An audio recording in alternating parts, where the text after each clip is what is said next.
স্নেহের শিক্ষার্থী, তোমরা সবাই ভালো আছো নিশ্চয়। আজকে আমরা শিখব নবম দশম শ্রেণীর ফিজিক্সের 13তম অধ্যায় সম্পর্কে। 13তম অধ্যায়ের নাম হচ্ছে আধুনিক পদার্থবিজ্ঞান ও ইলেকট্রনিক্স। এই চ্যাপ্টারের সেকেন্ড ক্লাস। প্রথম ক্লাসে আমরা শিখেছিলাম তেজস্ক্রিয়তা সম্পর্কে, তেজস্ক্রিয়তা কি এবং তেজস্ক্রিয়তার ফলে পদার্থ থেকে কি কি রশ্মি বের হয়। আলফা, বিটা, গামা এই রশ্মিগুলোর সম্পর্কে আমরা ডিটেলস জেনেছি। তারপরে জেনেছি তেজস্ক্রিয়তার কিভাবে নিরাপদভাবে ব্যবহার করা যায়, এটা যদি অনিরাপদভাবে ব্যবহার করা হয় তার ক্ষতি কি হয়, এই সম্পর্কে আমরা জেনেছি। তো আজকের ক্লাসটিতে আমরা শিখব অর্ধপরিবাহী সম্পর্কে। অর্ধপরিবাহী আবার দুই টাইপের আছে, পি টাইপ এবং এন টাইপ। তাদের সম্পর্কে জানব কিভাবে এদেরকে তৈরি করা হয়। তারপরে শিখব আমরা ডায়োড সম্পর্কে। ডায়োড সম্মুখমুখী ডায়োড এবং পশ্চাৎমুখী ডায়োড আছে, এদের সম্পর্কে আমরা জানব। তো শুরু করি প্রথমেই অর্ধপরিবাহী নিয়ে। অর্ধপরিবাহী, যার ইংরেজি শব্দ হচ্ছে সেমিকন্ডাক্টর। সেমিকন্ডাক্টর কি, আসলে এটার নিয়ে বলতে গেলে আমরা আবার সেই পরিবাহীর কথাটা আরেকটু মনে করিয়ে নেই। পরিবাহী হচ্ছে যে সকল পদার্থের মধ্য দিয়ে সহজেই বিদ্যুৎ চলাচল করতে পারে তাদেরকে বলা হয় বিদ্যুৎ পরিবাহী পদার্থ। যেমন রূপা, তামা, স্বর্ণ ইত্যাদি, এগুলো হচ্ছে বিদ্যুৎ পরিবাহী পদার্থ। আর অপরিবাহী, অপরিবাহী পদার্থ হচ্ছে যাদের মধ্যে দিয়ে একেবারেই বিদ্যুৎ চলাচল করতে পারে না। যেমন শুকনো কাঠ, কাঁচ, তারপরে শুকনো কাপড়, রাবার, প্লাস্টিক, এগুলো হচ্ছে বিদ্যুৎ অপরিবাহী পদার্থ। আর অর্ধপরিবাহী কোনগুলো? যার মধ্য দিয়ে, যে পদার্থের মধ্য দিয়ে কখনো কখনো বিদ্যুৎ চলাচল করতে পারে, কখনো কখনো পারে না, তারা হচ্ছে অর্ধপরিবাহী পদার্থ। যেমন সিলিকন। সিলিকন একটি অর্ধপরিবাহী পদার্থ। তো সিলিকন কিভাবে অর্ধপরিবাহী পদার্থ সেটা নিয়ে আমরা একটু কথা বলি। সিলিকন আমরা জানি তার প্রতীক হচ্ছে SI এবং সিলিকনের পারমাণবিক সংখ্যা 14 পারমাণবিক সংখ্যা মানে হচ্ছে তার ভিতরে, সিলিকনের ভিতরে 14টি ইলেকট্রন থাকে।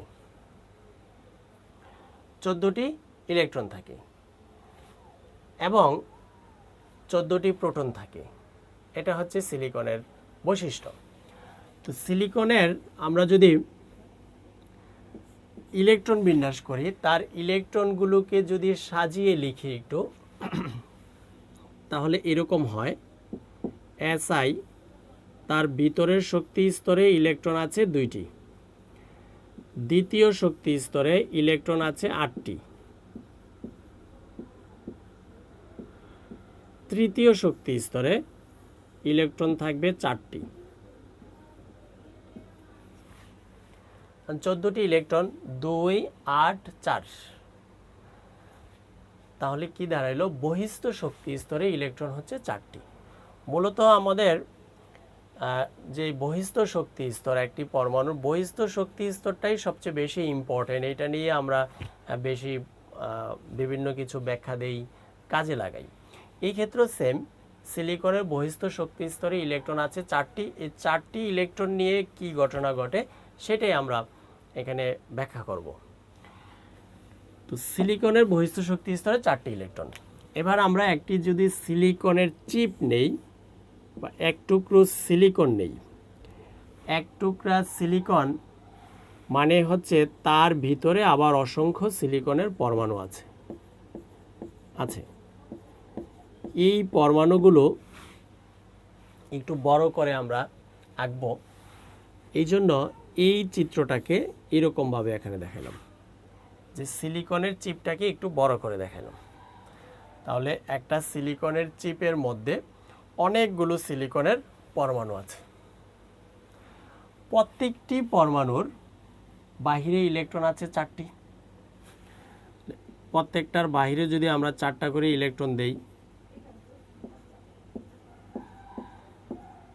এই 4টি ইলেকট্রন, এখানে একটা মজার বিষয়, 4টি ইলেকট্রন মানে একটি সিলিকনের 4টি ইলেকট্রন আছে।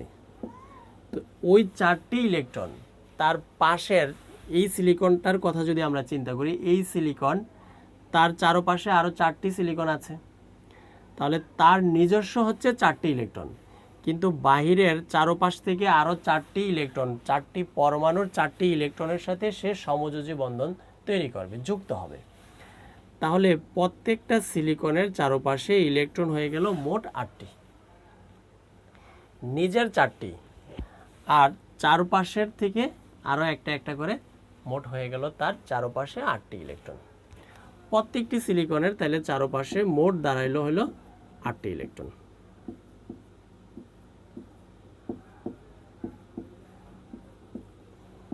আটটি ইলেকট্রন আমরা দিয়ে দিচ্ছি। এই ক্ষেত্রে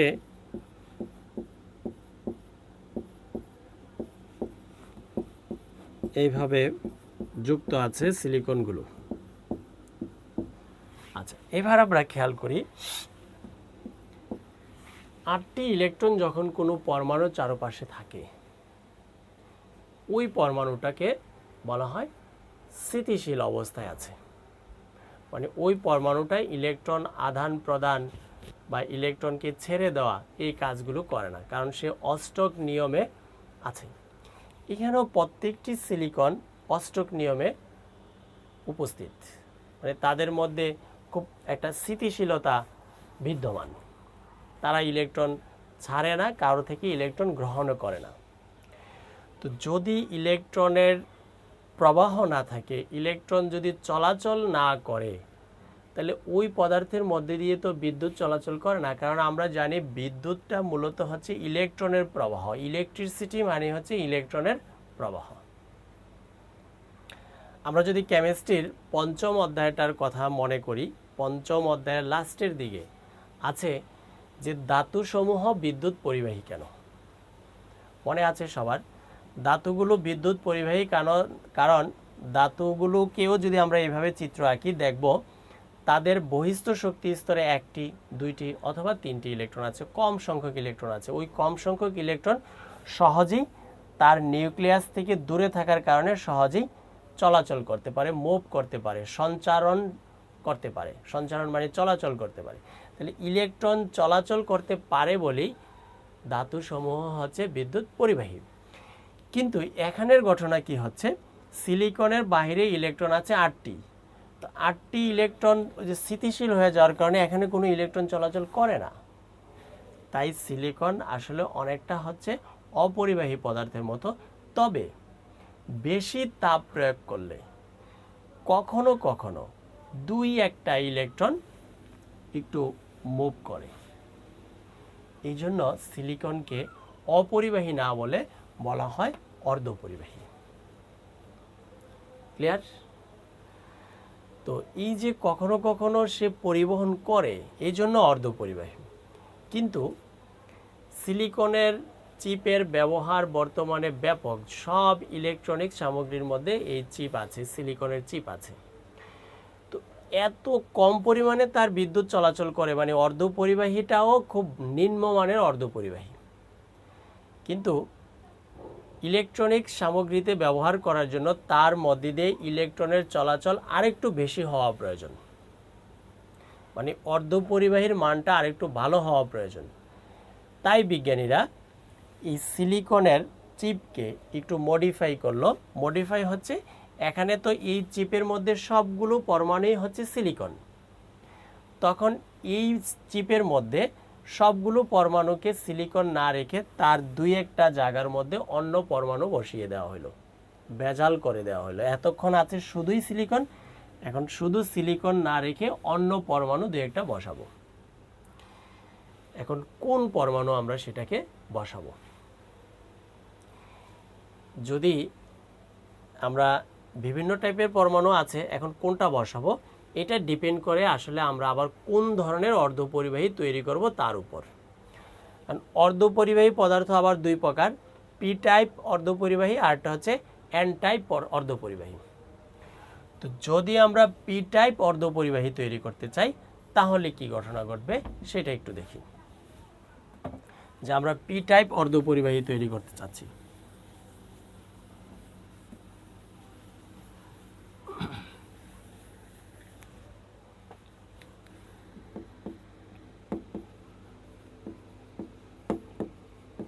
পি টাইপ অর্ধপরিবাহী,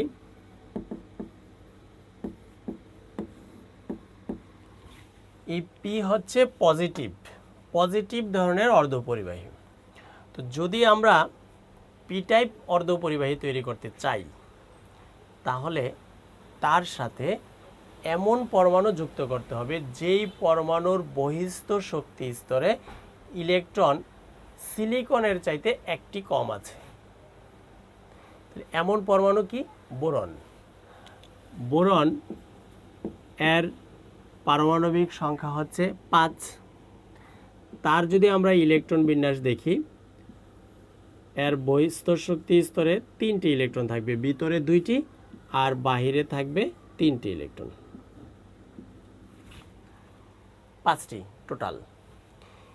এরকম পরমাণু, এটা শুধু বোরন না, অন্য আরো অনেক পরমাণু আছে যাদের বহিস্থ শক্তি স্তরে 3টি ইলেকট্রন আছে, ওই টাইপের পরমাণু এইখানে বসিয়ে দিতে হবে। মানে 2-1টা সিলিকনকে অপসারণ করে সেই জায়গায় বসবে তখন বোরন। তাহলে আমরা এরকম চিন্তা করি যে এই জায়গাটাতে সিলিকন না থেকে আছে একটি বোরন। তো বোরনের একটু ভালো করে খেয়াল করতে হবে, বোরনের তো বহিস্থ শক্তি স্তরে আছে ইলেকট্রন 3টি। তাহলে এখানে বোরন যেদিকে আছে সেই জায়গায় 3টি ইলেকট্রন দিয়ে দিলাম তার বহিস্থ শক্তি স্তরে, 1টি 2টি 3টি ইলেকট্রন। আমরা এগুলোকে যদি একটু ইন্ডিকেট করি, যে লাল দিয়ে দিলাম, এটা বোরনের ইলেকট্রন আর বোরনের ইলেকট্রন, এই 3টি হচ্ছে বোরনের ইলেকট্রন। আর এই চারপাশে আরো 4টি ইলেকট্রন, ওগুলো হচ্ছে সিলিকনের। তাইলে খেয়াল করি এবার বোরনের চারপাশে মোট ইলেকট্রন কতটি আছে? 7টি। কিন্তু স্থিতিশীল হওয়ার জন্য ইলেকট্রন প্রয়োজন ছিল 8টি, এবং 4টা বন্ধন এখানে চারদিকে তৈরি হয়ে যেত তখন, মানে এটা তখন স্থিতিশীলতা অর্জন করতো। এখন স্থিতিশীল না বোরন দেওয়ার কারণে। তো যেই জায়গাতে বোরনের একটি গ্যাপ আছে ওই জায়গাতে একটি পজিটিভ, মানে ইলেকট্রনের গ্যাপ মানে হচ্ছে আবার আমরা জানি একটি পজিটিভ জায়গা, ইলেকট্রনের অভাব বোঝায়। এখানে ইলেকট্রন থাকা উচিত ছিল। তাহলে একটি পজিটিভ জায়গা আছে, পজিটিভ, এটাকে বলা হয় পজিটিভ হোল, মানে পজিটিভ গর্ত, ধনাত্মক গর্ত আছে, মানে ইলেকট্রনের অভাব আছে ওই জায়গাটা এখানে নির্দেশ করতেছে। এই যে একটা ইলেকট্রনের গ্যাপ আছে, এই গ্যাপটা আবার আশেপাশে অনেক ইলেকট্রন আছে, ওই ইলেকট্রনগুলো আবার এই গ্যাপটাকে একটু মেনে নেয় না। এদের মধ্যে কিউরিসিটি, যে এইখানে আবার কি আছে, এরকম একটা গ্যাপ, ধনাত্মক একটা গ্যাপ দেখা যাচ্ছে। তখন আশেপাশ থেকে অন্য ইলেকট্রন এখানে জাম্প করে আসতে চায়, আসে ওই গ্যাপটাকে ফিল আপ করার জন্য। তো অন্য জায়গা থেকে ইলেকট্রন এসে যখন এই জায়গাটার গ্যাপটা ফিল আপ করে, এটা ফিল আপ হইলো, কিন্তু যেখান থেকে ইলেকট্রন আসলো ওই জায়গাতে আবার পজিটিভ হোল সৃষ্টি হলো। তো ওই পজিটিভ হোলটা আবার ফিল আপ করার জন্য অন্য আরেকটা ইলেকট্রন সেখানে যায়, তো যেখান থেকে গেল সেদিকে আবার পজিটিভ হোল সৃষ্টি হলো। এই ঘটনাটা সম্পূর্ণ চিপের মধ্যে অনবরত ঘটতে থাকে। মানে যেখানে পজিটিভ হোল ওইটাকে ফিল আপ করার জন্য অন্য জায়গা থেকে যায়, আবার অন্য জায়গা থেকে ওইখানে যায়। তাহলে শেষ পর্যন্ত কি দাঁড়াইলো, যে সম্পূর্ণ চিপের মধ্যে ইলেকট্রনের একটু প্রবাহ তৈরি হইল। আর ইলেকট্রনের প্রবাহ মানে সেটা বিদ্যুৎ পরিবাহতা মিন করে, এটা বিদ্যুৎ পরিবহন করতেছে। তাহলে তখন এই চিপটি পরিণত হয়ে গেল অর্ধপরিবাহী, এবং এই অর্ধপরিবাহীর মধ্যে পজিটিভ চার্জ আছে, পজিটিভ গর্ত আছে, তাই তার নাম হচ্ছে পি টাইপ অর্ধপরিবাহী। তো আমরা একটি বোরন দিয়ে এখানে দেখাইছি এরকম একটা চিপের মধ্যে 4-5টা 5-10টা এরকম পজিটিভ থাকে, যতটা বোরন থাকবে ততটাই পজিটিভ থাকবে। ক্লিয়ার? তাহলে আমরা জানলাম পি টাইপ অর্ধপরিবাহী সম্পর্কে। এবার জানি এন টাইপ অর্ধপরিবাহী মানে নেগেটিভ অর্ধপরিবাহী।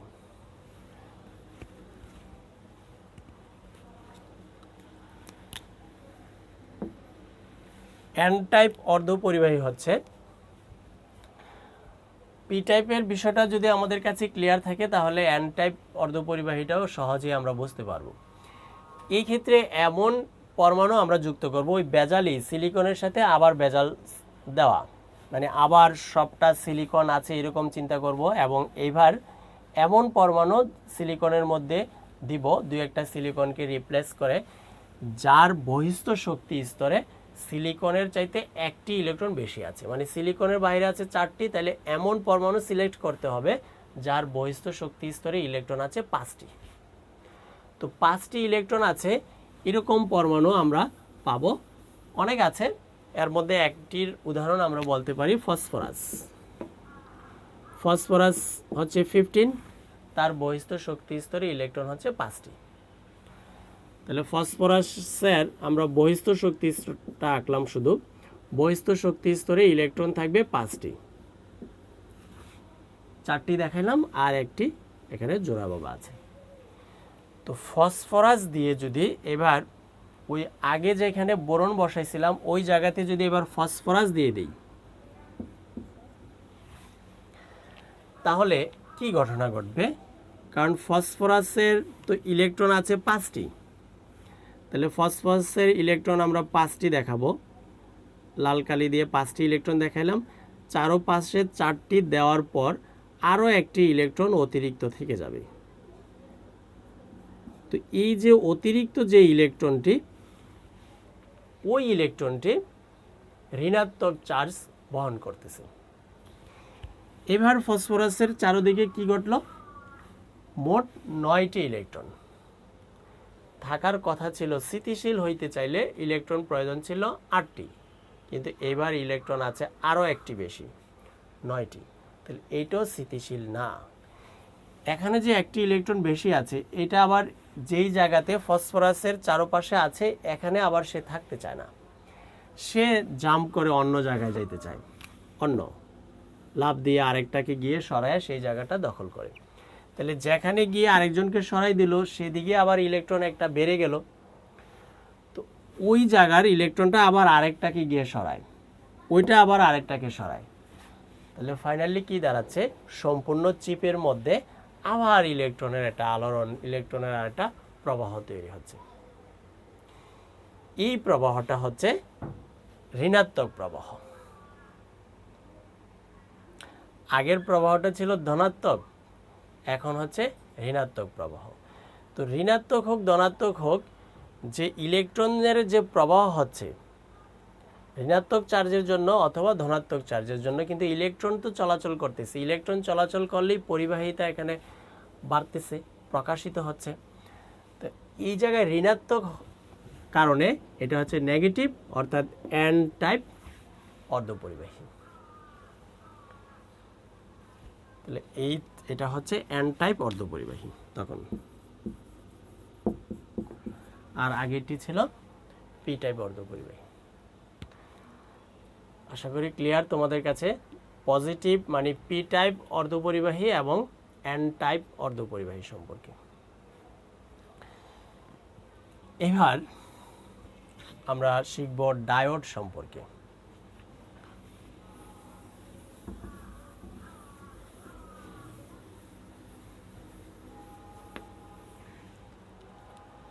তো ডায়োড হচ্ছে,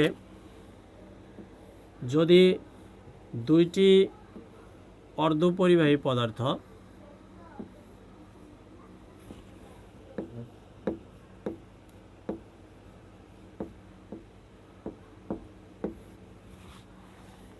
এই একটা চিপ, এই চিপের মধ্যে কয়েকটি প্লাস আছে, এই একটি চিপ, এদের মধ্যে কয়েকটি মাইনাস আছে। তাহলে একটু আগে আমরা জানলাম যেই চিপের মধ্যে প্লাস চিহ্ন থাকবে সেটা হচ্ছে পি টাইপ, আর এটা হবে এন টাইপ। এটাও একটা অর্ধপরিবাহী, এটাও একটা অর্ধপরিবাহী। এটা হচ্ছে পি টাইপ অর্ধপরিবাহী, এটা হচ্ছে এন টাইপ অর্ধপরিবাহী। তো এই অর্ধপরিবাহীকে, ভিন্ন দুইটি অর্ধপরিবাহীকে যদি আমরা একত্রে যুক্ত করে দেই,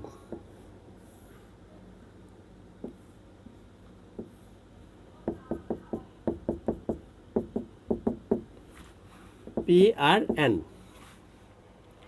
তাহলে দুইটি অর্ধপরিবাহী যুক্ত হয়ে যে অর্ধপরিবাহী তৈরি হলো তার নাম হচ্ছে ডায়োড। ডায়োড বিষয়টা ডাই মানে দুইয়ের সাথে রিলেটেড। আর যদি তিনটি অর্ধপরিবাহী আবার যুক্ত করি আমরা, এরকম হইতে পারে, এটা প্লাসের মাইনাস আবার প্লাস। তিনটি অর্ধপরিবাহী যদি পরস্পরের সাথে যুক্ত করি, মাঝখানে ভিন্ন, দুই পাশে একরকম, এটার নাম হবে ট্রায়োড। তাহলে ট্রাই হচ্ছে তিনের সাথে উচ্চারিত রিলেটেড, আর ডায়োড হচ্ছে দুইয়ের সাথে। তাহলে দুইটি অর্ধপরিবাহী যুক্ত হয়ে যা তৈরি হয় সেটা হচ্ছে ডায়োড। তিনটি অর্ধপরিবাহী যুক্ত হয়ে যেটা হবে সেটা হচ্ছে ট্রায়োড। ক্লিয়ার? এবার আমরা শিখব ডায়োড আবার দুই ধরনের আছে, সম্মুখমুখী ডায়োড আর একটা হচ্ছে পশ্চাৎমুখী ডায়োড। সেটা কিভাবে তৈরি হয়।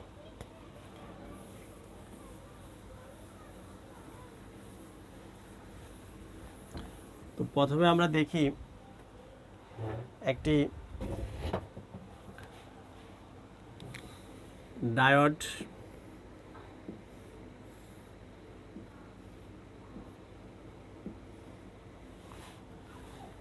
এটা পজিটিভ হোল আছে, এখানে এই জায়গাতে নেগেটিভ হোল আছে। এখানে একটি ব্যাটারি আমরা রাখলাম,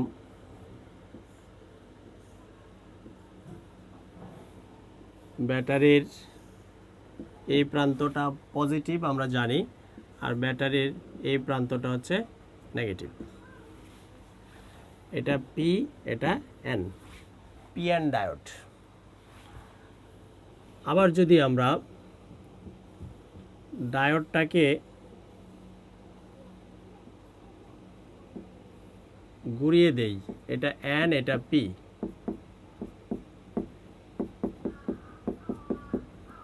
ব্যাটারি যেভাবে আছে সেভাবেই রাখলাম।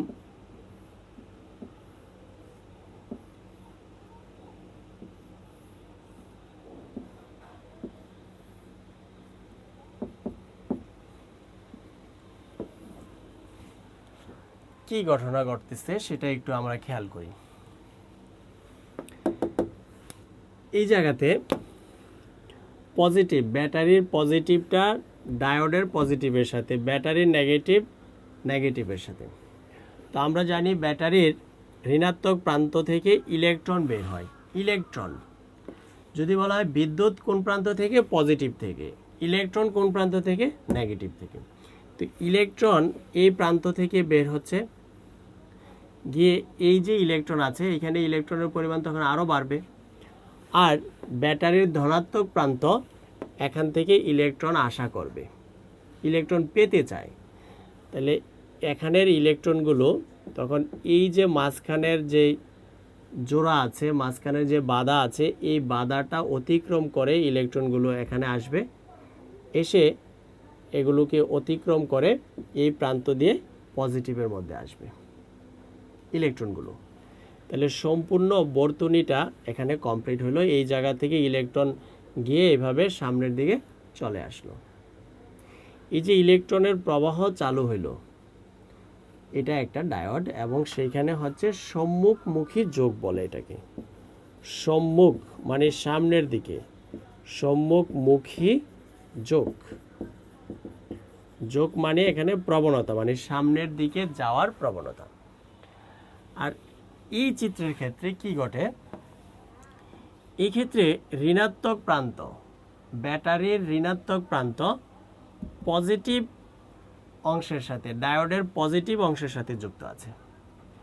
তো ইলেকট্রন এখানে এই পজিটিভগুলোকে ক্যান্সেল করবে, আর এই পজিটিভ অংশটা এই ইলেকট্রনগুলোকে এখানে নিয়ে আসবে।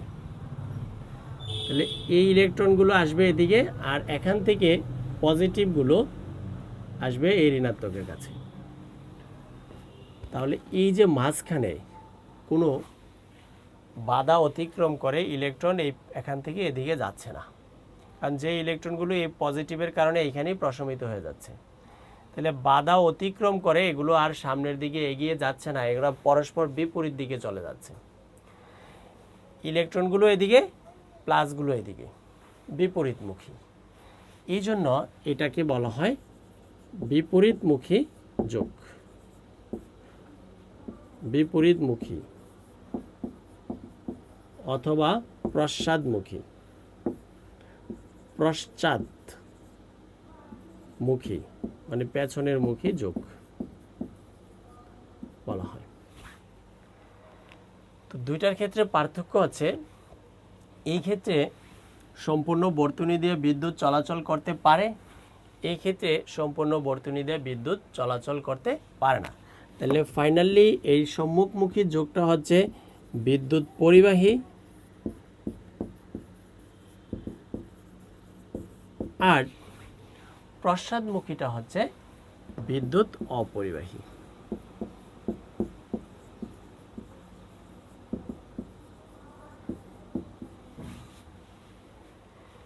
তাহলে কখন বিদ্যুৎ পরিবাহী হবে, কখন বিদ্যুৎ অপরিবাহী হবে, সেটা শুধু সিম্পল, মানে ব্যাটারির সাথে বিদ্যুতের সোর্সের সাথে ডায়োডটাকে সেট করার উপর নির্ভর করে, আর কিছু না। তাহলে ব্যাটারিকে এমনভাবে সেট করতে হবে বা ডায়োডটাকে এমনভাবে সেট করতে হবে, ব্যাটারির পজিটিভের সাথে এটার পজিটিভ, নেগেটিভের সাথে নেগেটিভ। আর যদি উল্টা আমরা কানেকশন দিয়ে দিই, নেগেটিভের সাথে পজিটিভ, পজিটিভের সাথে এখানে নেগেটিভ, তাহলে বিদ্যুৎ পরিবহন করবে না। অনেকটা এরকম আমরা অনেক সময় টিভির যে রিমোট ব্যবহার করি, সেই ক্ষেত্রে ব্যাটারি যদি খুলে যায়, তো মনের ভুলে অনেক সময় যদি ব্যাটারিটাকে এমনভাবে লাগাই দিই যে এটার যেদিকে পজিটিভ হওয়া উচিত ওদিকে না হয় উল্টাভাবে লাগাই দিই, লাগাইয়া যদি আমরা রিমোট দিয়ে ট্রাই করি টিভি অন করার জন্য, হয় না। তখন আবার কি করতে হয়, আমাদের ব্যাটারিটাকে সুন্দরভাবে সঠিকভাবে সেট করতে হয়। তাহলে বিদ্যুৎ পরিবহন করার জন্য ব্যাটারিটাকে অবশ্যই সঠিকভাবে সেট করতে হবে। এটা হচ্ছে এরকম বিষয়, অনেকটা ওইটার সাথে আমরা এটাকে তুলনা করতে পারি। তো এই বিষয়টা আসলে আরও বেশি ইন্টারেস্টিং হয় যে নেক্সট ক্লাসে আমরা যেটা জানব যে বিদ্যুৎ দুই ধরনের, এসি এবং ডিসি। তো কখনো কখনো আমাদের প্রয়োজন হয় এসি বিদ্যুৎকে ডিসি বিদ্যুতে রূপান্তর করার জন্য প্রয়োজন হয়। এই ক্ষেত্রে আমরা এই ডায়োডের সাহায্যে এসি বিদ্যুৎকে ডিসি বিদ্যুতে পরিণত করতে পারি, যেটা আমরা নেক্সট ক্লাসে আলোচনা করব। তো এই ছিল আজকের আলোচনার বিষয়। এতক্ষণ মনোযোগ দিয়ে ক্লাসটা দেখার জন্য সবাইকে ধন্যবাদ। আশা করি তোমাদের কিছুটা হলেও উপকার হবে। থ্যাংক ইউ, ভালো থাকো সবাই।